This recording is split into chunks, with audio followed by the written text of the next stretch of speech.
اعوذ باللہ من الشیطان الرجیم بسم اللہ الرحمن الرحیم۔ محترم دوستوں اور بھائیوں، السلام علیکم ورحمۃ اللہ وبرکاتہ۔ اس وظیفے کو کرنے سے بڑی پریشانی ختم ہو جاتی ہے، بڑی سے بڑی بیماری دور ہو جاتی ہے۔ یہ ایسا وظیفہ ہے جس نے بھی کیا وہ نا امید نہیں ہوا۔ سورہ کوثر قرآن پاک کے 30 پاروں میں موجود ہے اور یہ قرآن پاک کی 128 سورہ مبارکہ کہلاتی ہے۔ یہ سورہ مبارکہ قرآن پاک کی سب سے چھوٹی سورہ مبارکہ کہلاتی ہے۔ اس سورہ مبارکہ کو سورہ کوثر اسی لیے بھی کہا جاتا ہے کیونکہ اس سورہ مبارکہ میں نبی کریم صلی اللہ علیہ وآلہ وسلم کو کوثر کی بشارت ہوئی تھی، اور اس آیت مبارکہ میں نبی کریم صلی اللہ علیہ وسلم کو عظیم تحفہ دینے پر اللہ نے نبی صلی اللہ علیہ وآلہ وسلم کو قربانی دینے اور نماز قائم کرنے کا حکم بھی دیا ہے۔ بزرگان دین نے سورہ کوثر کے بہت سارے فوائد اور اس کی بہت زیادہ فضیلت بیان کی ہے۔ رزق کے مسائل، تنگ دستی، پریشانی، بیماری، قرض کی تنگی سے نجات، ان سب چیزوں سے نکلنے کے لیے سورہ کوثر بہت زیادہ مفید جانی جاتی ہے۔ پیارے بھائیوں اور بہنوں، آج کی اس ویڈیو میں ہم آپ کی خدمت میں سورہ کوثر کا ایک بڑا ہی خاص، مجروب، عظیم، آزمودہ اور پاورفل وظیفہ لے کر حاضر ہوئے ہیں۔ میں یہ سمجھتی ہوں کہ یہ سورہ کوثر کا وظیفہ بہت ہی زیادہ خاص ہے۔ اس وظیفے کو آپ کسی بھی حاجت کے لیے کر سکتے ہیں، اور آج تک جتنے بھی بہن بھائیوں نے اس عمل کو کیا، اس وظیفے کو کیا، ان کی بڑی سے بڑی، سخت سے سخت حاجت بھی اللہ تبارک و تعالیٰ نے اپنے کرم و فضل سے پوری فرمائی۔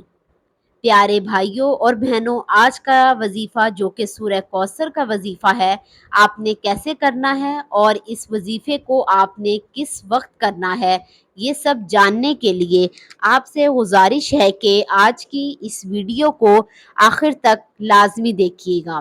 پیارے بھائیوں اور بہنوں، ہمارے اول دن سے یہی کوشش رہی ہے کہ ہمارے چاہنے والے، ہمارے سننے والے 5 وقت کے نمازی بن جائیں، اور اس کے ساتھ اگر ان کی زندگی میں کوئی بھی مسائل ہیں، کوئی بھی پریشانی ہے، رزق کی تنگی ہے، تو ہمارے ان وظائف کی مدد سے ان پریشانیوں سے نکل جائیں، اور اس کے ساتھ ہم آپ کو 5 وقت نماز پڑھنے کی تلقین بھی کرتے ہیں، کیونکہ کوئی بھی وظیفہ، کوئی بھی عمل اس وقت تک پورا نہیں ہو سکتا جب تک آپ 5 وقت کی نماز پابندی سے ادا نہ کریں۔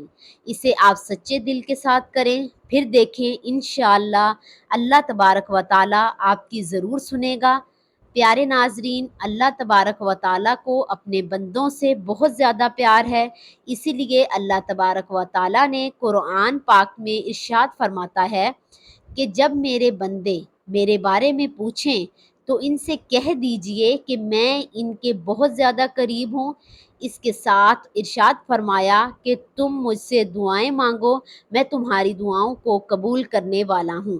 لیکن بہت افسوس سے کہنا پڑ رہا ہے کہ آج کے اس معاشرے میں ہمیں اللہ سے مانگنے کا وقت ہی نہیں ہے۔ آج کل ہر بندہ یہی کہتا ہے کہ اس کے پاس وقت نہیں ہے، لیکن پھر بھی وہ پریشان حال رہتا ہے۔ پیارے بھائیوں اور بہنوں، اگر ہمیں اس دنیا میں رہنا ہے تو ہمیں زندگی گزارنے کے لیے کچھ نہ کچھ کرنا پڑتا ہے، لیکن اس کا یہ مطلب نہیں کہ ہم اللہ اور اس کے پیارے نبی حضرت مصطفیٰ صلی اللہ علیہ وآلہ وسلم کو مکمل طور پر بھلا دیں۔ اور ہمارا دین اسلام اتنا پیارا مذہب ہے کہ یہ کسی بھی ایسے درس نہیں دیتا کہ آپ صرف اور صرف اللہ کی ہی عبادت کریں، بلکہ یہ درس دیتا ہے کہ آپ دنیا کے ساتھ ساتھ دین کو بھی کمائیں، اور جو بھی مانگنا ہو صرف اور صرف اللہ کی ذات سے مانگیں۔ اسی لیے پیارے بھائیوں اور بہنوں، آج جو سورہ کوثر کا وظیفہ بتایا جائے گا، آپ نے اس عمل کو سچے دل کے ساتھ کرنا ہے، اور وظیفے کو کمپلیٹ کرنے کے بعد آپ کو جیسا بتایا جائے گا اس طریقے سے آپ نے اللہ پاک کے حضور سچے دل کے ساتھ دعا مانگنی ہے، اور اپنا مسئلہ، اپنی حاجت، اپنی تنگ دستی، اپنی پریشانی اللہ کی بارگاہ میں پیش کرنی ہے۔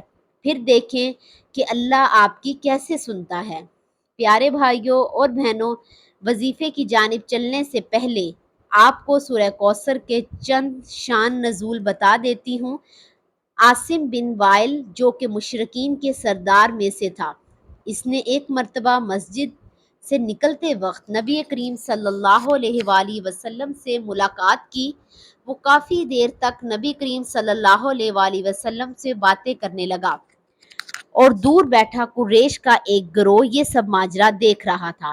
قریش کے گروہ نے عاص بن وائل سے پوچھا کہ تو نبی کریم صلی اللہ علیہ وآلہ وسلم سے کیا باتیں کر رہا تھا؟ تو عاص بن وائل نے جواب دیا کہ میں اس ابتر شخص سے باتیں کر رہا تھا۔ اس نے ابتر کا لفظ اس لیے استعمال کیا کیونکہ نبی کریم صلی اللہ علیہ وآلہ وسلم کے فرزند عبداللہ دنیا سے رخصت ہو چکے تھے، اور عرب معاشرے میں یہ دستور تھا کہ جس کے خاک کوئی نار اولاد نہ ہو، یعنی کوئی بیٹا نہ ہو، تو ایسے شخص کو ابتر کہا جاتا تھا۔ لہٰذا قریش میں جو نبی کریم صلی اللہ علیہ وآلہ وسلم کے دشمن تھے، عبداللہ کی وفات کے بعد انہوں نے نبی کریم صلی اللہ علیہ وسلم کو ابتر کا لقب دینا شروع کر دیا۔ ایسے مواقع پر اللہ تبارک و تعالیٰ کی رحمت جوش میں آئی اور اللہ پاک نے نبی کریم صلی اللہ علیہ وآلہ وسلم کو سورہ کوثر کا تحفہ دیا، جس میں انہیں جنت میں کوثر کی بشارت ہوئی۔ سبحان اللہ۔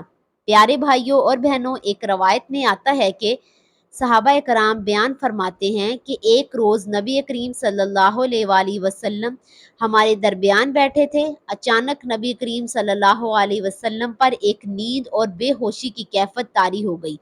تھوڑی دیر بعد نبی کریم صلی اللہ علیہ وسلم نے اپنا سر مبارک اوپر اٹھایا اور مسکرانے لگے۔ صحابہ کرام نے پوچھا کہ اے اللہ کے پیارے نبی، آپ کس وجہ سے مسکرا رہے ہیں؟ تو آپ صلی اللہ علیہ وآلہ وسلم نے جواب دیا کہ مجھ پر ابھی ابھی ایک سورہ نازل ہوئی ہے۔ آپ صلی اللہ علیہ وآلہ وسلم نے بسم اللہ الرحمن الرحیم کے ساتھ سورہ کوثر کی تلاوت فرمائی۔ پھر نبی کریم صلی اللہ علیہ وآلہ وسلم نے پوچھا، اے صحابہ، کیا آپ کو معلوم ہے کہ یہ کوثر کیا چیز ہے؟ صحابہ کرام نے جواب دیا، اللہ اور اس کے رسول بہتر جانتے ہیں۔